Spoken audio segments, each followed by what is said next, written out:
When I died, I came back, my belief systems were erased. There was no Yeah. religion on the other side. There was no gender. There was no thingness. There was no, here's the Baptists and there are the Catholics and over here are the Muslims, and none of that. It was all Right. just oneness. And so when I came back, I'm not a believer. I'm not a believer. Which is one of the reasons why several of my dearest friends are atheists, because I don't really care. I don't care Yeah. whether they believe or they don't believe. It doesn't matter to me, because they're going to find out when they die, just like everybody else, just like I did. Hi, everybody. It's your girl E, and this is another episode of the Vision Rebirth Podcast. This is a podcast where we explore life-changing stories of near-death experiences, outer-body experiences, divine dreams, meditations, and encounters with higher beings. And today we have a special guest. He's a verified spiritual counselor, a oneness coach, energy healer, and he's even an ordained minister. He's an Audible international best-selling author, and he's written books Heaven is Beautiful and 2 Minutes for God. We have Peter Panagore. How are you doing, Pete? Great, E. Thanks for having me on. It's a pleasure. It's a pleasure to just be here and talk to you. You have a very peaceful presence. Like, I automatically just feel like your voice and everything is just very zen and peaceful to me, by the way. Well, thanks. Now, you had a near death experience, but before we talk the after effects and what happened with that, I want to just get an idea of sort of your religious mindset before your NDE. Well, at the time, I was a backsliding, charismatic Catholic Christian, Okay. but I was definitely a backslider. But I was raised Greek Orthodox and Roman Catholic together. But when I was a little boy, when I was 5, I had my first out-of-body mystical experience, and I had a whole series of them right through the year before I died ice climbing, and I kept them a secret. I learned as a child not to talk about them, not because I was punished for them, but because, well, the very first time I was punished for telling, not for the experience, but for interrupting my mom, who was ironing and daring almost to wake the baby. I got in trouble for almost waking the baby. And in my 5-year-old head, I thought, well, I'm never talking about this. So Wow. I kept it to myself. So I was a believing Christian, and I even went to Catholic high school and studied, Okay. but I also had this deeper part of me that I wasn't talking about. Wow. So you always sort of had like a calling on your life. That's what it sounds like. Like, was anybody else in your family having like these out of body experiences, or like how did this happen for you? Like you No, nobody I knew. Yeah. Nobody talked about, if they had these things, they never talked about it. But I think I was the only one. And it just happened to me. The first one happened when I was 5. And I didn't plan it. I didn't make it happen. It just did. And Yeah. I came back understanding that I had a job in this life. And my job was to work. At the time, I understood it as God. I worked for God. My job was to belong to God and work for God for the whole of my life. And I ran into the house and I told my mom. I jumped out of the maple tree and I ran into the house and told my mom. And I kind of skidded in on my socks and made a lot of ruckus and said, Mom, God just talked to me. An angel came to me and it took me out of my body, and I'm gonna work for God for the whole. I'm gonna be a priest, is what I said. I'm gonna be a Wow. priest. And my Wow. mom's like ironing, and we hear the baby upstairs starting to cry, and she's like, "Shh! I told you not to come in the house. You do not." And so I got in trouble, not for what happened, but for coming in the house. And so I kept it to myself. And then I had another one when I was 6. Ganesh came to me. And, it's this Catholic, Ganesh. Who's Ganesh? the Hindu god that looks like an elephant. Okay. Wow. I was this, I lived in Boston. There's no Ganesh in Boston when I was a kid growing up. I didn't have any idea what that was. Yeah. And then when I was in, let's see, so then the next one was I was in high school. And then So it was reoccurring for you. Oh, it was It wasn't just reoccurring. like a kid thing. Like, it was reoccurring. No, it was reoccurring. And every time it happened to me, I transformed a little bit. Something changed inside of me, but I didn't understand them. Yeah. Each individual one, they gave me something, but after I died, they all kind of fell in a row like dominoes. I was like, oh, it kind of set me up and prepared Yeah. me for this major event that happened. So it was almost like your life was building up to like the major NDE. And when you had your NDE, did it like sort of feel familiar to you and just feel like, oh, like this is like all of your other out of body experiences then made sense. Like Well, yes, there were some differences. Well, as I was dying, I had been petrified all night. I was terrified. Okay, I was ice climbing. I could fall off the cliff in the dark, and it was in the middle of the winter, and it was terrifying. But as I was dying, I was like, oh, God's going to be there for me. And then when I died, the same angelic being that had taken me out of my body repeatedly came toward me, but I didn't understand what was going on. I was confused about, because it was different. When I was taken before, I was just like snatched, but this time I was halfway out of my body already. And I was like, what yeah. is going on? And it came rushing toward me. And I said, I'm not going anywhere. I don't understand what's going on. And it just like grabbed me and took me. I kind of against my will, not kind of against my will. And the biggest difference was that every single time I'd gone before, there was always a connection to my physical body. Like there was a way back. There was the Mm. Bible talks about the silver cord. There was a silver Yeah, the cord back to silver my body. cord. But this time it was like this. This is totally not what happened, but it's the way I think about it. Like a huge pair of scissors came and snipped me off. I was like, my umbilical cord to my body was cut, and there was like no way back. That was very different. But I wasn't Wow. scared. I was content. I wasn't. There was no fear at all. And then after your NDE is that's when you became an ordained minister. That's when you started seeking to become a minister. Is that right? Sort of. I came back very alone in the world. I came back with seeing everybody's energetic body, like everybody and everything, plants and trees and birds and inanimate objects. Everything was glowed with this inner light, and I was an alien. I knew that I was inhabiting my body. Like every moment of my day, I was aware that I was above my body and in it at the same time.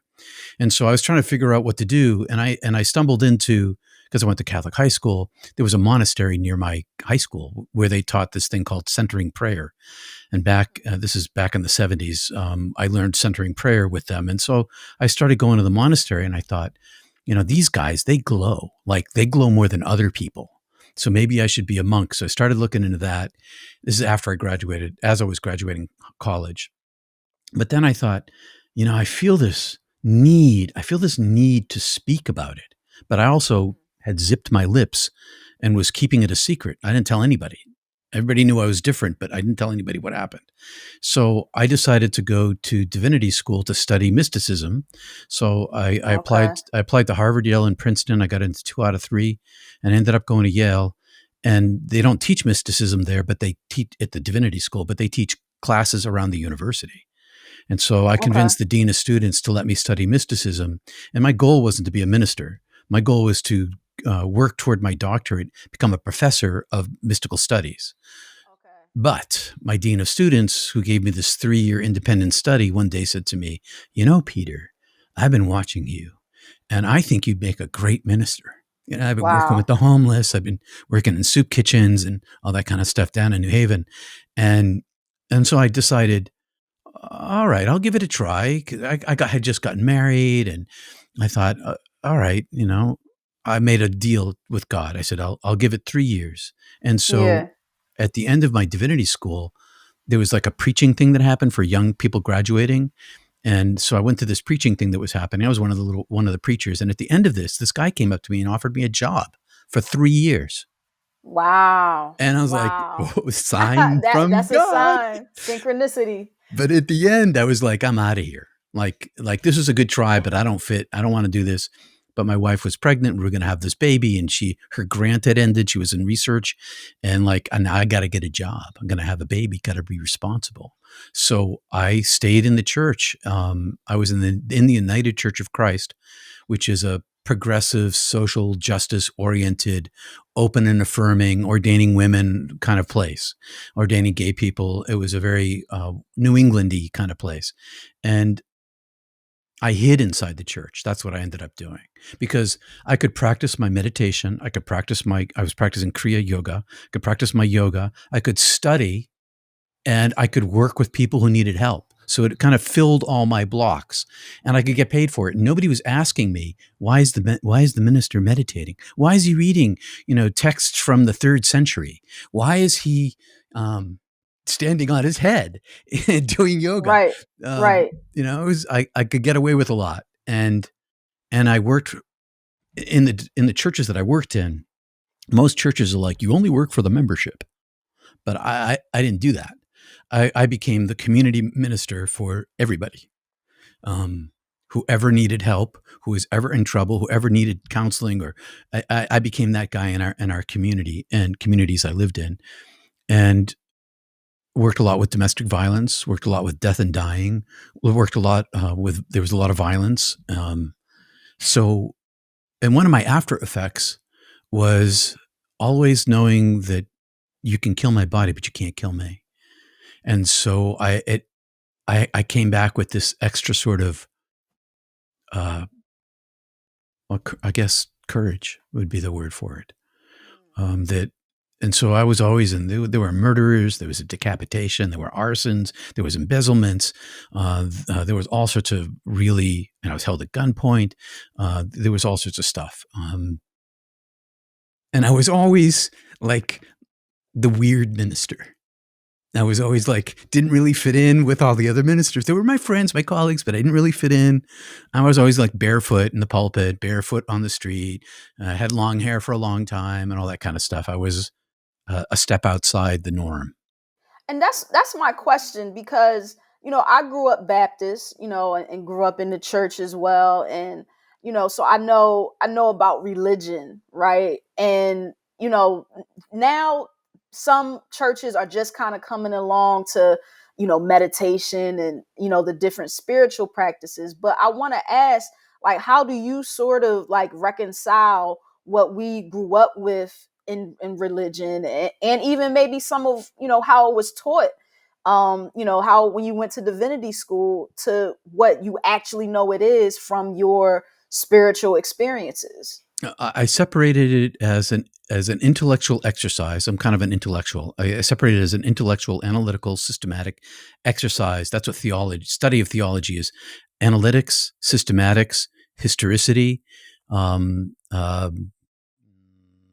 exegesis. There's a bunch of other words too. It's all this kind of intellectual application of ideas and processes. Okay. And so and those are really helpful. They trained my mind for systematic analytical thought. It was great, but I didn't believe it. When I died, I came back. My belief systems were erased. There was no religion on the other side. There was no gender. There was no thingness. There was no, here's the Baptists and there are the Catholics and over here are the Muslims, and none of that. It was all just oneness. And so when I came back, I'm not a believer. I'm not a believer. Which is one of the reasons why several of my dearest friends are atheists, because I don't really care.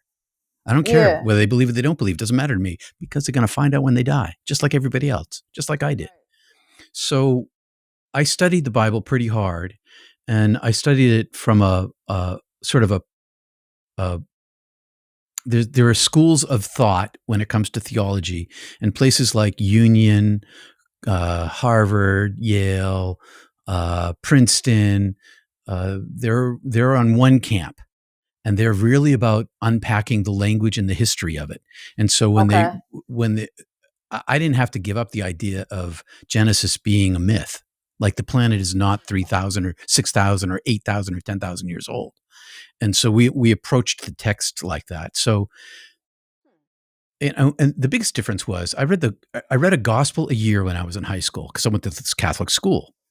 Yeah. And when I came back, The Jesus that I knew before was not the Jesus I encountered in the Gospels after.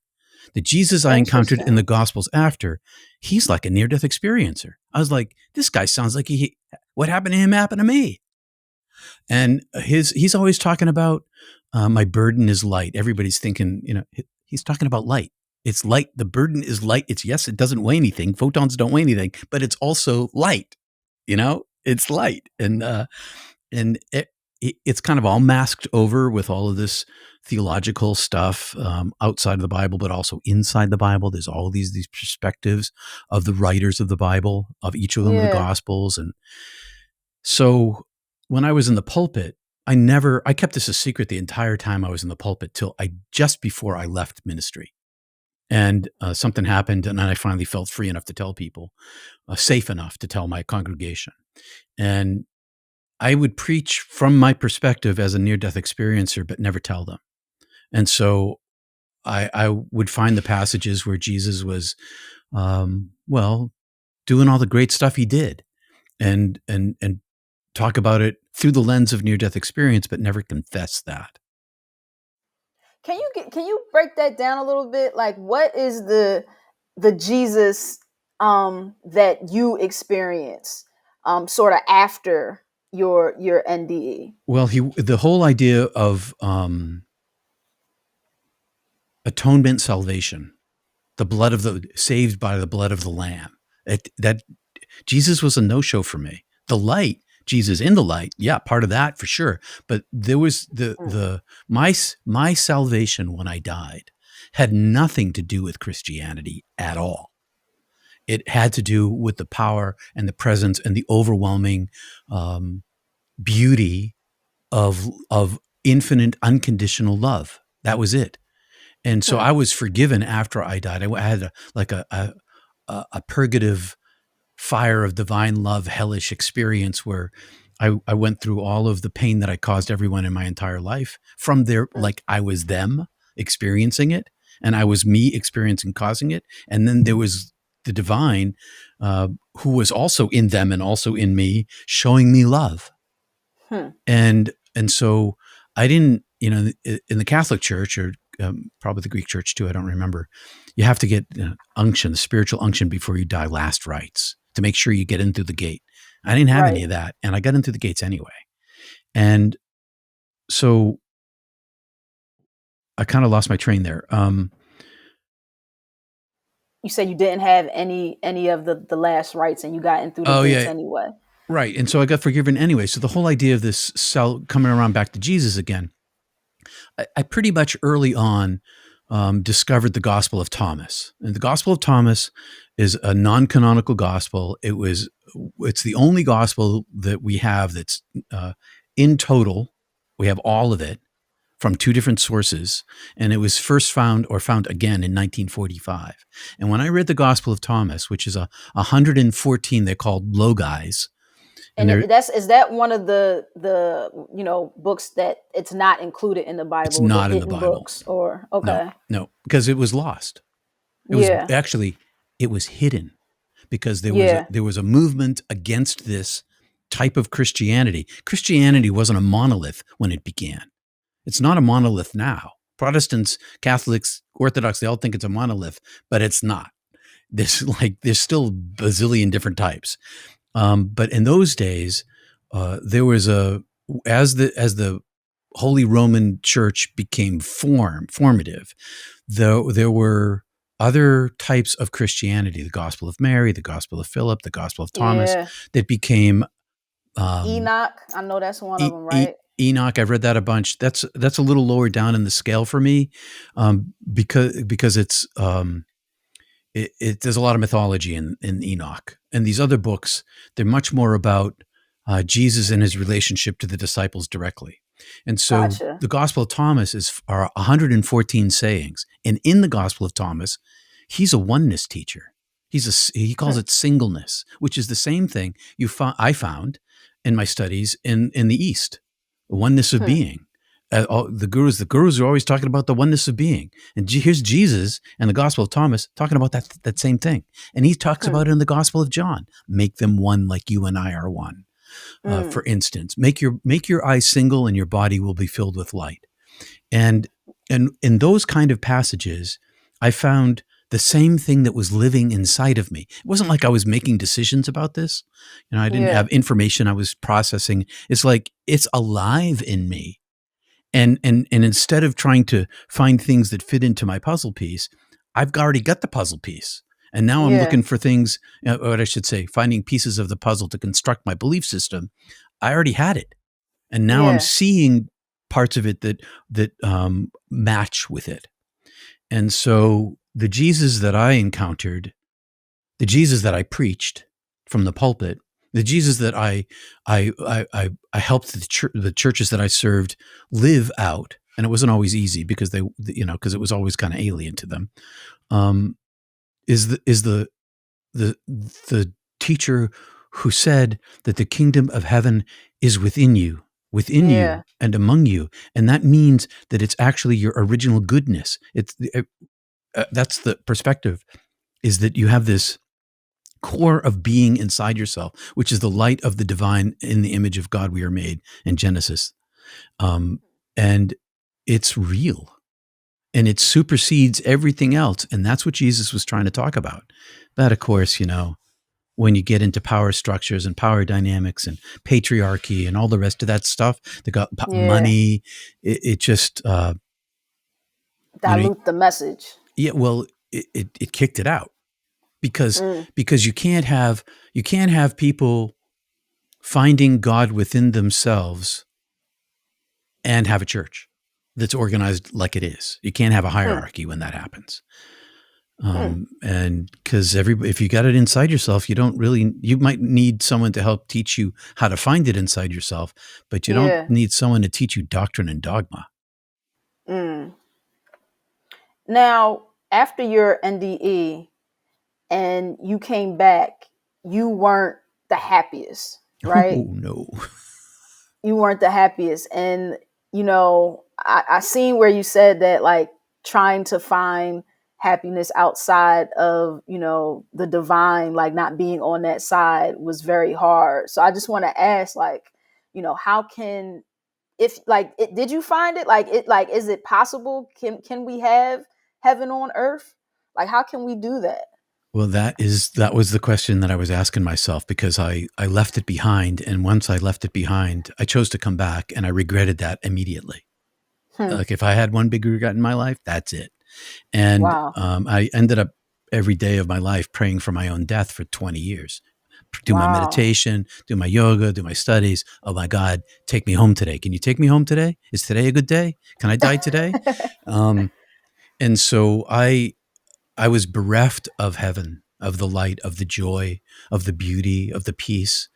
And what I discovered was, well, I discovered the Yoga Sutras by this guy named Patanjali, written 3,000 years ago in India.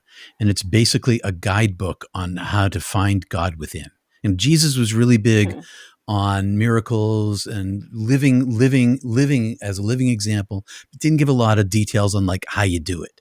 And it turned Right. out that Patanjali and the Yoga Sutras, it's like a go-to sort of guidebook. And so within the first year of me coming back, I found it, and I began this interior journey. And what I discovered along the way is that I couldn't integrate into the world. The harder I tried to fit in, the worse it became. Hmm. But as I leaned inside and aimed my heart to the single eye inside me, the easier Hmm. it became to live in the world. So there's Hmm. like this opposite thing happening. I tried to lean into the world and it was terrible. I leaned into the divine inside myself. The outside got better as the inside got better. And so the big quest was, since I can't go back to heaven now, and I was told specifically that I couldn't take my own life. I was like, Right. you can't, because a couple years before I had tried to kill myself. And Wow. I was like, great, I'm stuck here. Now what? And so I was in this dark, like, oh my God, this is awful. It's like being in hell here. Um, but I found peace inside myself. And so the more I leaned into the interior, the more heaven came present to me. And that Hmm. is what I think that Jesus was really trying to tell us, is that, yes, it's not just pie in the sky when you die, and it is pie in the sky when you die, but it's pie now with whipped cream and warm blueberries. And you can have it if you pursue it. And so I've pursued it for 45 years. My whole life became about this interior journey. Yeah, and I've got kids, Hmm. grandkids, and I got a house, and I got to fix this and do that thing and all that. I got to do everything else, just like everybody. But I know that I'm not from here. I know where I'm Right. from, and I know where I'm going, and I wanted to bring that other here. And it turned out that you can. I do, and it doesn't fix my problems. I'm like, it doesn't, like, if I have a bad day, I still have a bad day. If Yeah. my car breaks down, it still breaks down. It doesn't. There's no magical fix. If I break my leg, I don't get bone healing. Um, you know, Right. So how do you deal with that then? I the same way everybody else does. But the more I go inward, the less attached I become to all the rest of it. It's a Hmm. practice of non-attachment to the egoic self. And it's not disassociation, and it's not detachment, and it's not distance. I love my family. I care for my family. I'm not detached from them. It's a practice of non-attachment to my own identity. And Hmm. as I practice this non-attachment to my own identity, by practicing these different mental breath techniques, I clear away myself, and heaven just asserts itself. It just Hmm. asserts itself. My job isn't to bring heaven here. My job is to get out of the way. All I have to do is step Yeah. aside. And the more I step aside, so I live now in a bubble of heaven. I'm always in this bubble of heaven, and it's inside me and it's around me. It doesn't fix everything. It doesn't make my life, Cheerio and ice cream and cake. It makes me content. It brings Hmm. me. I live in this with the peace, a drop of the peace that's beyond understanding, and Hmm. because of that, it makes me less reactive. Which isn't to Hmm. say I don't sometimes. Somebody steps on my foot and it hurts a lot. I might, get off Yeah. my foot. Ouch. Yeah. Ah, Yeah. but with a breath later, that's my body's response, not my response. Yeah. Now I've talked to people that have experienced the opposite of the love Yeah. of part of the NDE, and it just almost has me thinking like, what is hell then? Like what? Because they don't, none of them say that it's like this lake of fire or anything. They always say it's this torment, and they usually go if they're feeling guilt, shame, if they feel like they shouldn't be with God or anything like that. But it's not. It's like we're creating it. So I like what is that? I created my own E. So the hell that I went through was entirely my creation. Hmm. It was all of the selfish behavior that I had in my life, my jealousy, my anger, my what jealousy and anger. I guess those are the big ones. Hmm. All of the times that I wanted to hurt people on purpose, that karma accrued to me. And yeah, I hurt them, but it was Oh. their pain. It was like my weight. Their pain became your pain. Yeah, and it was much bigger than Huh. what I gave them. It's like in a Christmas Carol by Charles Dickens, and his partner shows up. Jacob Marley shows up. These are the chains I forged in life. I Yeah. forged chains, and they were Yeah. chaining me to myself.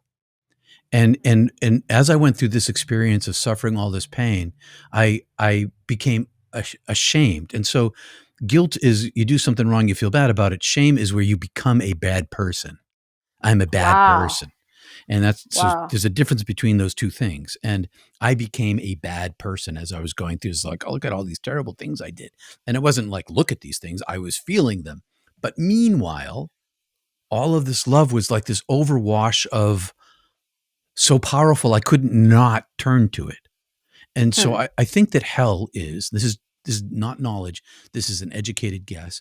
I think that Yeah. hell is the attachments to our own selfishness. and that we can be freed of those chains. And the people that feel like they don't deserve God, well, nobody does. Nobody does. Nobody deserves it, but we're beloved anyway. We're all, during my hellish experience, I not only went through my pain that I gave to everybody, I saw, and visionly, like a vision, I saw all of humanity, every single person, all at once, and we were all equal.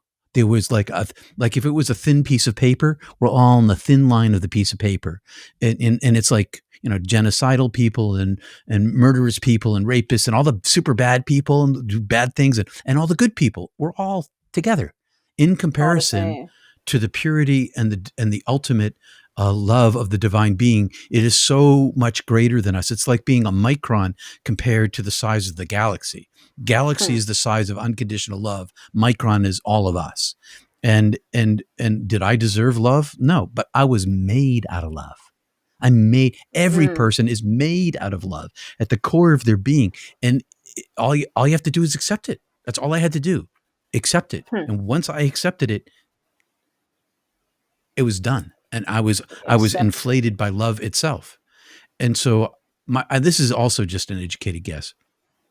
I think that the divine is so compassionate that it gives near-death experiencers the experience that they need to continue to live with. Mm. And so, Yeah. and I also think that maybe the people who go through hell weren't quite there long enough to get out. Hmm. And that maybe, What because it's not eternal, that's for sure. you said, they weren't there They long weren't, enough they to get weren't, out? they weren't dead long enough to Oh, like, they weren't dead long enough to get out. right, to get out of Gotcha. hell. Okay. They came back a little, quickly, maybe. But I bet their lives are different. I bet they live Yeah. differently than they lived before. I bet they Yeah. live with more holiness.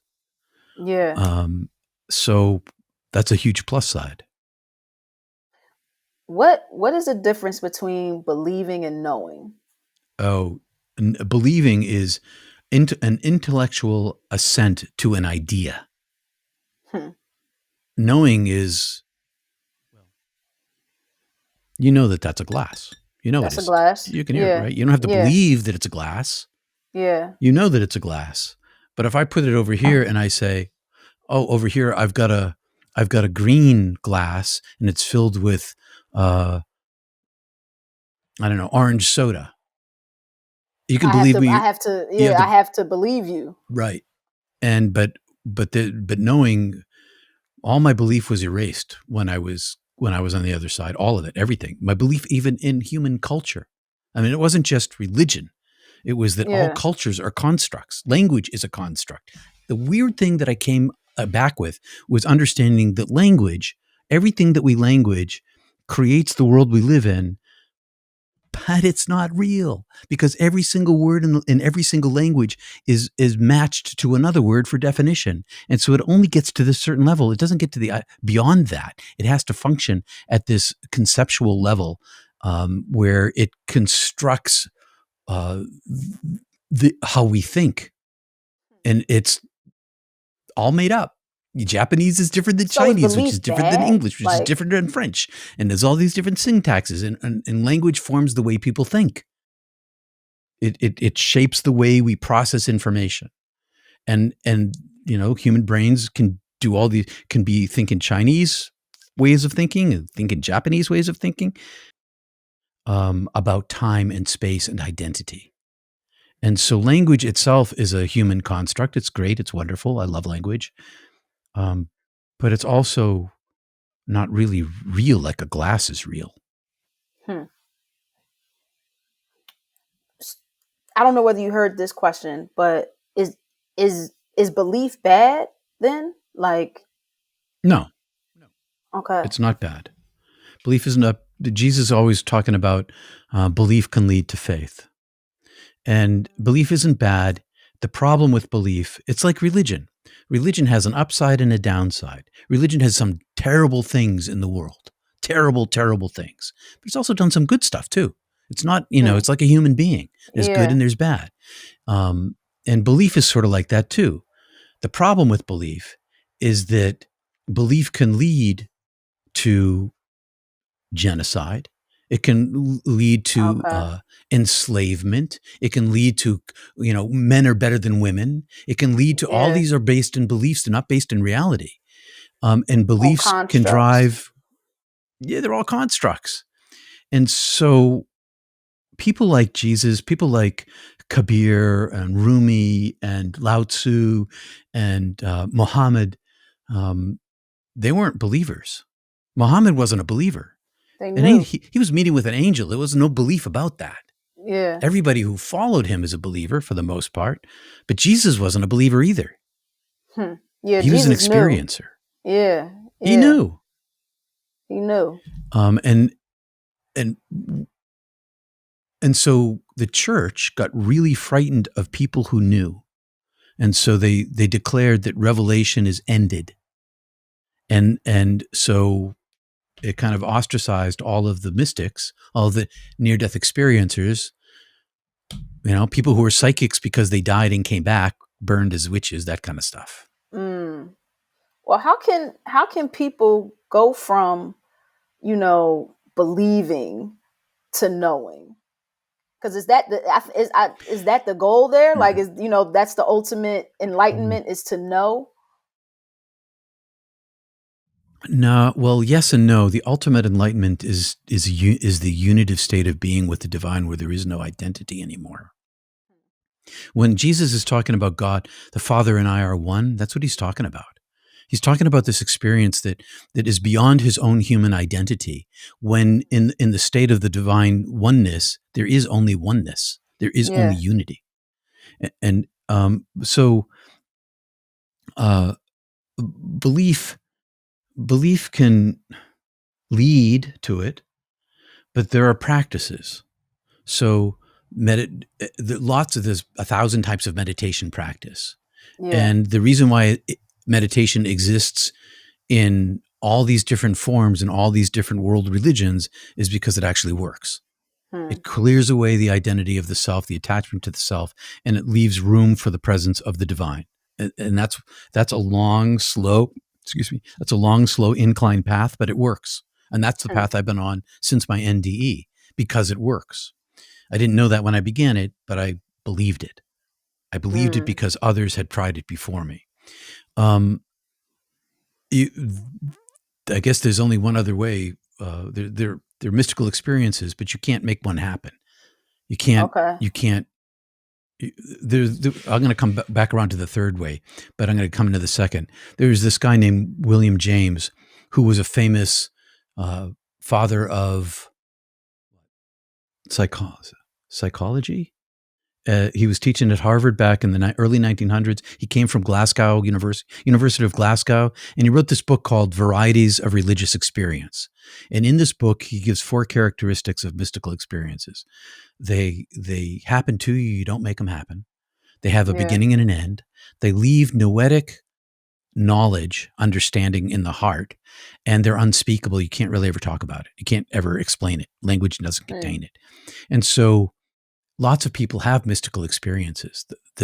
Someone you love dies, and they come back and they visit you, and they carry, without saying a word, love, well-being, forgiveness, whatever this thing is, and it changes people's grief. It has an Yeah. impact in their lives. And like 60% of people who grieve have that kind of mystical experience. So you can have a near-death experience, you can have that kind of mystical experience. And there's a bunch of other kinds you can have. So there's mystical experiences, there's meditation, and there's what's happening at Johns Hopkins University and New York University, where they've been doing these long, ongoing studies on psychedelics. And Johns Hopkins in particular has done a 10-year study, and they just published it just in the last month. They just published it, that high doses of psychedelics in a clinical setting can create the end of duality God experiences. And that's been there's been a long history of tradition of that. And I found out about that study because a guy I know was in it. And he called me up one day and he's like, I'm in this study.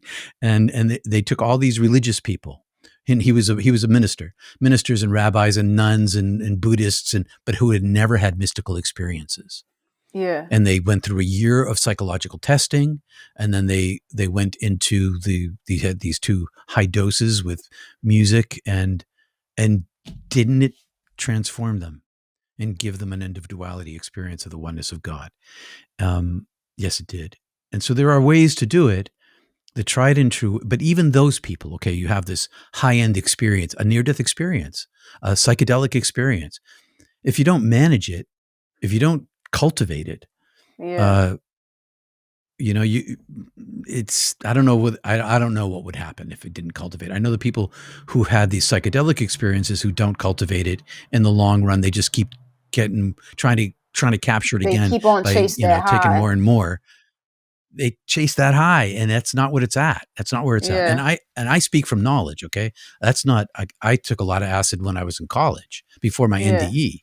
And, I had one of those experiences and I chased it, and I never had it happen again. But meditation and my interior practices, that really made a huge difference in the Yeah. long run of my life. Brought heaven here now. Yeah. That's amazing. Well, tell the people. I'm gonna have this in the description, your website and everything. But if people like, do you I don't know, take sessions if people are just like feeling, down about the world and they need help and everything like that? Is that when they come to you, or I know you don't minister at a church anymore, right? But yes, I have a specialty. I've been doing. Because I was a pastor. I did pastoral counseling for decades. So I do counseling, but I bring the, well, heaven with me as I do it, Yeah. and I help people. I have a specialty with people who are going through major mystical transitions, which are life shattering. But I help a lot of people who are, struggling with life. Yeah. That's for sure. And Yeah. I'm at peterpanagore.love. Okay. Well, thank you so much, Pete. I definitely appreciated you and enjoyed the conversation. And I'm sure that people will honestly always learning something new in these conversations. And of course, make sure you guys like and follow us at Vision Rebirth on all platforms. You can find me at _real E on all platforms. And thank you all for listening, and cut.